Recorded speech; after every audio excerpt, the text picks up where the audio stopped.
Hey everyone! Good morning! Good morning sa lahat. At hindi maganda ang aking gising today. Actually, late na rin ako nagising dito kasi kaninang umaga, I think mga 4:30.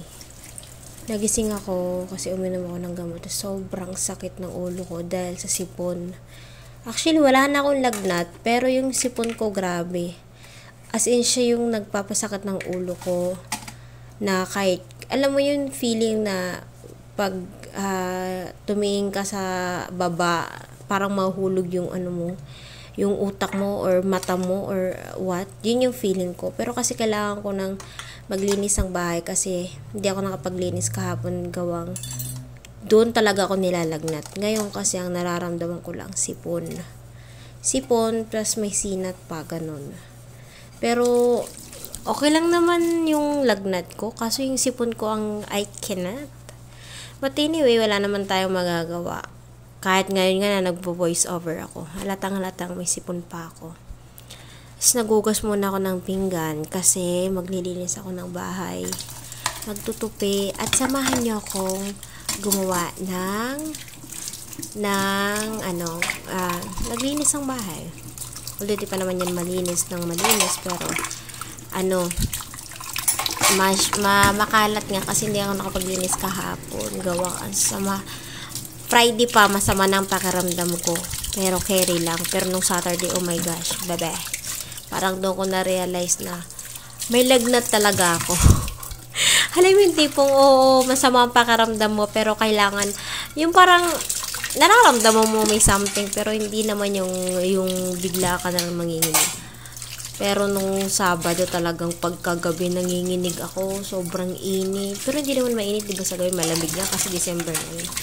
Pero grabe talaga, sobra kong nanginginig na hindi ko maintindihan.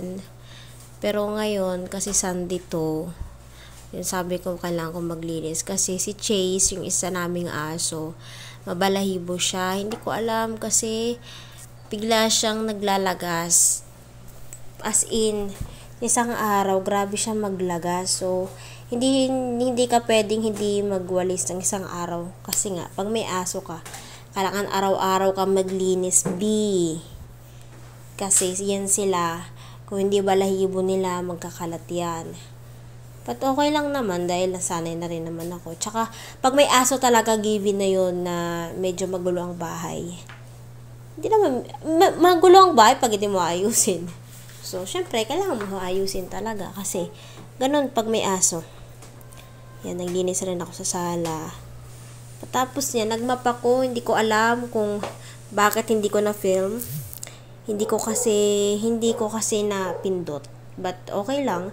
Patapos niya, na nagmap ako, na rin ako, nagtupi ako, tapos patapos ko magtupi, ginawa ko is namlansya na rin ako ng damit ni ate kasi nga, 'di ba, Monday papasok siya. So kailangan kong plansyahin lahat ng damit niya para hindi na rin ako mahirapan kasi pag may mga pasok, busy kami lahat. Walang hindi busy dito sa bahay pag may mga pasok. Lahat po kami busy. Para kaming di-robot na alam mo yung yung parang kailangan mong gawin to by then. Kailangan, baga may oras kang hinahabol. Kaya yun. Kailangan ngayong Sunday is magawa ko yung mga ganito. Kasi pag Monday, nabibisi na rin naman ako. Ilan na ngayon is examination day ni Han. So, medyo busy nga ang mga tao. Ang mga utaw sa bahay. So, while si Hans is nagre-review doon sa gilid, ako naman is namamlansya. Parang multitasking tayo today. Kasi sabi ko sa kanya, habang nagpa-plansya ako, gumawa ka na. Kasi kahit pa paano may review, ma-refresh ang utak niya, maalala niya ang dapat maalala kasi bukas examination din na nila for second quarter. Okay?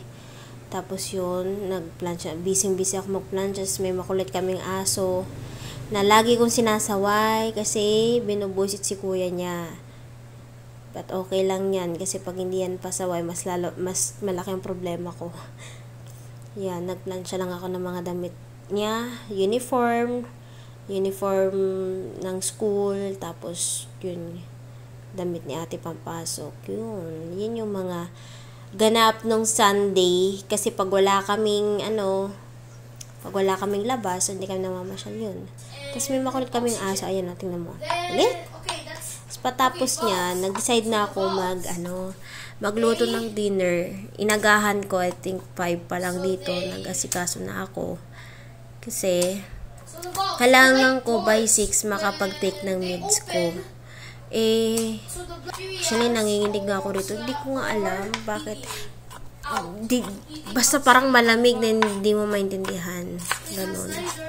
So, while ako nagpe-prepare, chance naman, sabi ko sa kanya, kailangan niyang memorize yung mga dapat niyang i-memorize for exam tomorrow. Kaya, meron tayong background na nagre-recite. That's Hans. Sabi ko sa kanya, mag-memorize ka. Pag tapos mo mag-memorize, punta ka ng kusina kasi nagpe-prepare na ako ng dinner. So, yun nga, ginawa din naman niya. Yun, kasi, syempre, multitasking tayo today para magawa mo lahat. Tsaka, feeling ko kasi, mga 7, 8, inaantok na naman ako niyan. Kasi iwan ko, napansin ko lang din kasi, pag uminom ako ng gamot, na yung Sendex, na pangsipon, tapos yung, nagtitake pa rin ako ng Biogesic kahit naman okay na ang pakiramdam ko. Naantok ako dun sa mga gamot na yun. Mild lang naman yun, ewan ko. Tapos gusto ko na rin dito matulog talaga kasi masakit ang ulo ko. Pero syempre, hindi ka pwedeng matulog kasi nga, sasamahan mo pa si Hans, mag-review niya. Kasi pag hindi mo yun sinamahan, hindi yun magre-review. Alam mo naman mga bata. Yun, tapos patapos niyan, naggisa lang din naman ako ng gulay. Kasi ang plano ko sa aming dinner is gulay and fish. Pinakbet. Yun, parang ang sarap ng pakbet. Kaya nagpakbet ako na lang dyan. Yan. Alam nyo kung naamoy nyo yung amoy niya, ang bango. Ang bango ng aroma pag piniprito mo talaga yung garlic and onion. Ang bango. Kaya siguro talaga sila ang main ingredients sa lahat ng luto o sa lahat ng mga niluluto mo. Ganon. Nakala mo talaga ang galing-galing, no? Pero hindi ako magaling magluto at di rin ako masarap magluto. Nagmamagaling lang sometimes kasi kailangan. Ganon. Ayan. Tapos, ewan ko ba, parang sarap na sarap ng pakbit dito. Magpapakbit tayo. Yan ang dinner namin. Di ba? Ang sarap. Gulay and fish na galunggong. Yan yung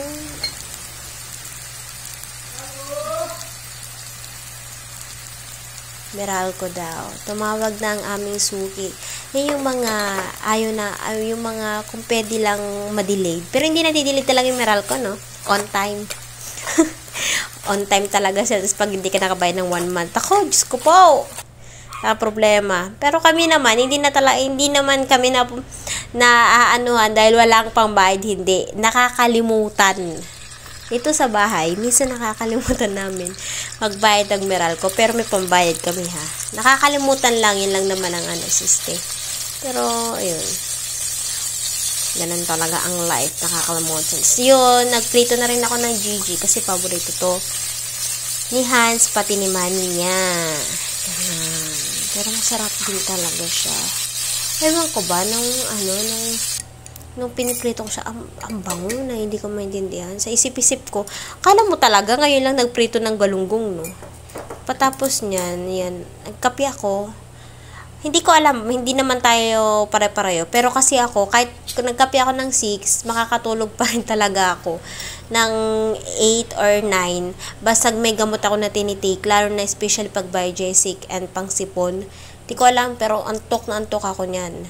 So, okay lang naman sa akin. So, kumain na ako kasi by 6, kailangan ko mag-take ng meds ko. Kasi talagang itong sipon, nabubuisit talaga ako. Ang sakit niya sa ulo. Hindi ko maintindihan. Kinain ko na rin yung tirang egg. Egg with kamatis and at mag-unboxing na tayo ng phone Honor 90. And then may kasama siyang power bank na 8,000 MAH, and meron siyang box with free, and then unbox na natin yung Honor 90 na phone. Pinili ko to kasi ang pinaka-importante is vlogging, video and photos, and capture the documents. Kasi pag school ka, pag estudyante ka, kailangan mo yun. So, yun, kailangan yun. At saka pagbibigyan ko nito, kailangan niya yung mga scan documents. Tsaka pag estudyante ka talaga, kailangan mo talaga yun. Manipis lang siya at medyo mabigat-bigat, hindi naman masyadong mabigat. Meron lang siyang timbang, ganun. Pero ang kagandaan nito is manipis siya. Ayan, tingnan mo siya. Manipis siya, 'di ba? Ayan. Kaya ko lang naman yan nabili kasi maganda yung RAM niya, yung resolution niya, and then yung actually ang main purpose nito is maganda ang camera niya. Ang Honor 90. Ayan. Ayan. Binili namin to sa Makati, Glorieta. Tapos yung pin niya for SIM card or memory. And then, meron siyang kasamang, of course, charger niya. Yung charger niya hindi mahaba, hindi rin maikli. Okay, okay lang yung haba niya at makapal yung cord niya. Yan, makapal siya. Tsaka fast charger din siya. Yan. Tapos yung niya, yung adapter niya, yun maganda rin yan kasi makapal at 66W siya. And then meron siyang kasamang power bank. Yung power bank niya, ang cute, para siyang basta ang cute niyang tingnan. Ayan. Bagay siya sa pocket. Kahit mo sang pocket, maalalagay mo yan. Tapos yan, meron yan dalawang option. Pag pinindot mo siya ng ang unang lalabas kung magkano yung karga pa ng battery mo, yung power bank mo. Ganyan, 25%. Tapos pag dinouble click mo siya, lalabas dyan yung flashlight. If you need, madilim yung kwarto mo, tapos may hinahanap ka, yan, pwede mo siyang gamitin. Double click mo lang, tapos kung gusto mong patayin, i-long press mo lang siya, mawawala din naman yan. Tapos yan din, click mo lang once. Tapos inopen ko na yung phone, yung Honor na yan, maganda Actually, ang ganda rin niya. In fairness, hindi naman ako dito na-frustrate, malakas siya, tsaka mabilis dahil nga bago, syempre mabilis muna. Tsaka ang pinakauna kong chinek is yung camera nga. Yung camera niya, madami siyang madami siyang features sa totoo lang. Sa video meron siyang, alambawa may nagda-dance, tapos i-click mo yung isang tao na gusto mong may solo video siya, pwede yun. I-click mo lang while recording the video, tapos meron siyang sariling video while you're taking a video, yung group yun. Tapos meron siyang tatlong option, merong far, level 1, may level 2, may level 3 pagdating sa zoom. Ayan yung photos natin. Ang video naman natin, meron din dalawa lang option, merong 1 and level 2 na zoom. And then, yung pinakagilid, nakikita niyo yung multi-video. Yung multi-video, meron siyang 5 na kinds na, ayan, meron siyang ganyan, yung hahatiin yung screen mo. As meron din yung parang katawag mo, parang, di ba, pag messenger, ganyan. Ayan, yung option na yan, mayroon siyang 5. Yung pinakauna, ganyan, hati yung video, hating screen mo, tapos meron naman yung pangalawa yan, yung parang nagbi-video call ka lang, pero, lang yan, record lang yan sa video mo. Ayan. Kaya nga meron siyang sinasabing multi-video. Tapos meron naman yung ganyan hati, kung may ini-stock ka na classmate mo, pwede yarn. Pang-stock lang tayo, B. And then, meron naman yung parang solo lang. Yan. Tapos, meron dyan yung scan documents. Yan yung maganda. Pag estudyante ka, kailangan mo talagang mga scan documents. Kasi may mga times, di ba, na hinahabol mong oras. So, i-scan mo lang yun. Tapos, i-note mo na lang pagdating sa bahay. Ganun lang yun. Actually, yun ang pinaka maganda. Kasi dati itong phone ko na ginagamit pag film is nag-upload pa ako ng app for scan documents. Ito hindi ka na mag-upload kasi may sarili na siyang scan documents sa sarili niyang camera. Yan ang kagandahan. Tapos hindi pa yung kagandahan pa is hindi siya blurred, talagang nababasa mo. Look. See? Nababasa mo siya. So, maganda talaga siya. Maganda yung ano niya. Tapos niyan, so, i-explore mo lang to yung more, meron pang more dyan. Lahat i-explore mo lang yan. Pag nakabili ka ng phone, gano'n naman talaga, explore mo. Tapos, ayan, yung sa gilid nga, ayan. Pag pinindot mo yan, lalabas yung 5 option. Kung anong gusto mong record or what. Meron yan lalabas. Tapos, ikaw na mamili kung ano. Tapos, dito naman, merong scan documents, HDR video, time-lapse. Alam mo na, bahala ka na kung anong ano mo. Tapos, kinunik ko na dito sa wifi namin. Kinunik ko siya.